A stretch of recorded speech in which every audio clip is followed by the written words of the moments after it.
Hey, welcome back to Real Housewives Recaps. Today I'm covering Real Housewives of Potomac, Season 4, Episode 2, Here Comes the Bride. Oh, I'm excited for Candiace's wedding, and by that I mean I'm excited for the show to move past that, because that is her only storyline right now. I'm excited to move past this. Plus, I just want to see how they spent $200,000 on a wedding. So here we go. So the episode starts out with Gizelle and her friend Kai, and they're at a boot camp, and the sensei instructor is teaching them and making them work out really hard. And Gizelle talks about Candiace's wedding coming up, so she works out 4 to 5 days a week. She wants to get tight, is what she says, for Sherman, because he's escorting her to the wedding. So it's 2 days till Candiace's wedding, and she's taking her mom to show her the dress. And Candiace is super excited because the whole world revolves around Candiace. She reveals the dress to her mother. Let's talk about this dress for a second. It's a beautiful dress, and of course Candiace looks amazing. It's just kind of over the top for me. I'm curious to know what your thoughts were on the dress. I just thought it was a little much. I don't know. It's just kind of looks like the top of a wedding cake, if you ask me. But, you know, she looked beautiful. Her mom is saying, do you want it that long? And do you like it? And just like, okay. Candiace brings up the fight she had with her mom over her half-brother. Mom says it's not appropriate. What were you thinking? Candiace says, I was thinking of your feelings. And Mom says, no. Candiace says, how would you have felt if I didn't tell you before and you saw him at the wedding? Mom says, I've gotten over that 28 years ago. Why would you do that? It doesn't sound like she's over it. And I just don't understand this logic at all. I understand that you'd be mad at the ex-husband who did this. That's awful. But you don't blame the kid. I don't think that's right. And I know he's not a kid anymore, but you don't blame the person. It's not his fault. He didn't ask for this. It wasn't his fault how he came into the world, but he's here and Candiace is trying to have a relationship with him. So for once, I say good for Candiace. Then it's the day of the wedding. We have the different ladies getting ready. Monique's getting her makeup done. She's saying she's looking forward to seeing Gizelle and Sherman at the wedding so she can apologize to both of them. She says she has no right to put Sherman's business out there and that she totally regrets it. So she's looking forward to apologizing. Then we see Karen and Ray getting ready. We go over to Ashley's house. Every time I see Ashley, I think, you're such a beautiful girl. What are you doing with this toolbox? Ugh. I don't care if he's gay or not gay. I just hate that he strings her along and mistreats her so much. I just think she could do so much better than Michael. Then we see Gizelle. Oh, Gizelle. Gizelle, I love you, but you just have the worst taste in men. So it's 2 hours before the wedding. She's upset. She's calling Robyn. She tells him that an hour ago, Sherman told Gizelle that he won't be going to the wedding with her. So Robyn's trying to be supportive. She feels like an idiot. The weird thing that I disagree with Gizelle on is she's saying it's so he won't have to face Monique. But we all know that's BS. I mean, it's not what Monique said. It's just Sherman being shady is what I think. So it's pretty crappy that he dumps her right before the wedding or, you know, doesn't want to take her out. We'll see how the season unfolds, but I hope she dumps Sherman. I hope that's it. Candiace is having a mini freak out, says she can't see her mom. Her mom storms off and says, I can't take it. I just thought it was unnecessary drama. Then we see everybody waiting at the wedding reception while Candiace is getting ready and crying for no reason. Gizelle gets there. Of course, she's escorted by Cal. So they arrive a little bit late. Candiace has them standing at the back of the room. And of course, Karen arrives as well and also late. And so they're standing at the back of the room. They're kind of ignoring each other. We see Candiace get married. She looks beautiful. This is a huge, lavish event. We do see that Michael, Candiace's half-brother, is there at the event. So that's good. Robyn arrives 30 minutes after the ceremony started. So she arrives in time for cocktail hour. She's escorted by Juan. The funny thing here, she kind of makes a big deal. Like, it's a big deal that Juan brought her the wedding. I just don't see how anything's changed with them. Karen says again, if Ashley attacks her family, she will sue her for a restaurant and give it to her mother, which I think is like the best line said. I think that's really funny.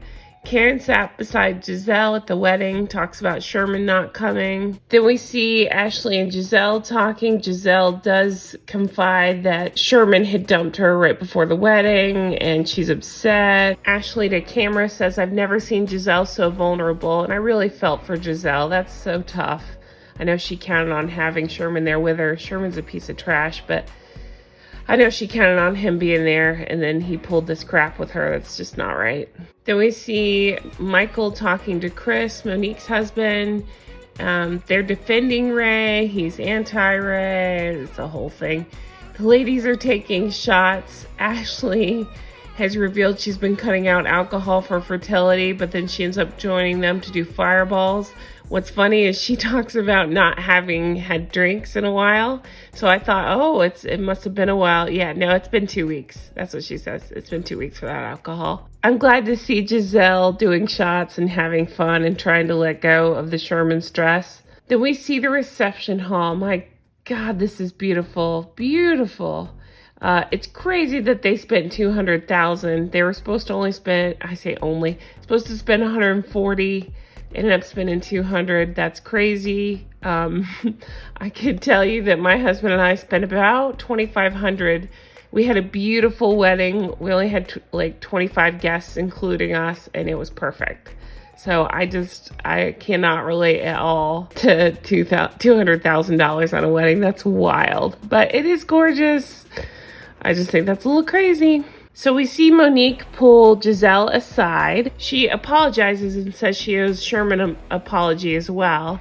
They had issues, and they talked about Monique befriending Sherman's ex-wife. They start to argue a little bit, and Chris pulls Monique away. And normally I do not like the husbands involved, and I still don't. But I kind of got it in this way. He did it respectfully, and he's worried about Monique because she's pregnant. So I'll give him a pass on this one. Monique says to camera that she's starting to see why Sherman didn't come, which is kind of crappy. So then we see the beautiful reception hall. I thought the tables with the curvature there was really cool. I hadn't seen anything like that. We see Gizelle. She finally goes back up to Monique, and she does say that she appreciates her apology and that she wishes her well on the baby and congratulations. It was a nice moment. They seem to make up. So that was good. We'll see what happens. Then we see a really funny moment between Gizelle and Karen. Karen is still got her attitude. But Gizelle tells her she's had several drinks and she wants her friend back. Karen's kind of resisting, but it's just a cute scene between the two of them. Candiace gets up and sings to Chris because, you know, she hasn't had enough attention, so she feels the need to sing a song. Ashley and Michael, again, Ashley, what are you doing with this guy? He's terrible. Even outside, the way he talks to her, I just don't like it. She's clearly had too much to drink and she's kind of laughing about it. He doesn't seem to find it very funny. He's handing her waters. She could do so much better. What are you thinking? Run. And we see a touching moment between Candiace and her half-brother. They're hugging and just enjoying being around each other. Candiace's mom is not impressed at all. You see her pulling faces in the background. But, you know, Candiace seems to be genuinely glad that the half-brother's there. So that's good. Then we get the awkward scene. So here we go. We've got Michael Darby and Juan talking. They're talking about Ray, who is Karen's husband. Michael's talking about trying to make up with him because, as you remember, at the last reunion they were fighting, and who cares. So Michael talks about that Ray gave him a pat on the arm earlier, and he thinks that that's a good sign that they're ready to make up. Then Michael Darby makes a joke about wanting to grab his butt, but he didn't. And the editors play suspicious music in the background, so... Oh, Michael, you're so cringy. I see a very contrived moment between Candiace and her mom. Candiace says she's grateful.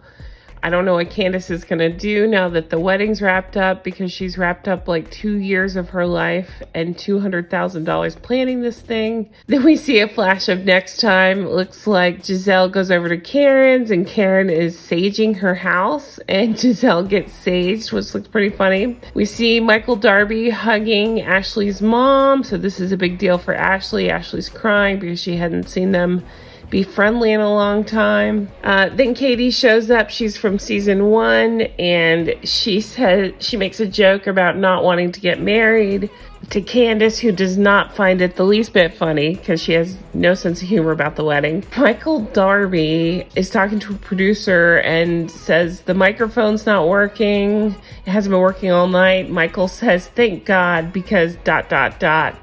Then he says, I may have said things I might regret. And it looks like it's Robyn saying that she overheard, yeah, I'd suck his dick. Ooh, that's not good. So I'm dying to see what happens next. Oh, Michael, you're the worst. So anyway, I thought it was a pretty good episode. I am so over Candiace's wedding, so I'm glad that that part's done. And curious to see what's going to happen with Gizelle. I know she's going to be just fine, hopefully without Sherman, and curious to see if Gizelle and Karen will make up and just all of it. So stick with me. Let's keep watching and get ready for the season 5, which is coming out in August. I can't wait. That's it for Potomac. Be sure to check out, I cover Real Housewives of New York, as well as Below Deck and Beverly Hills and all our favorite Bravo shows. So check them out.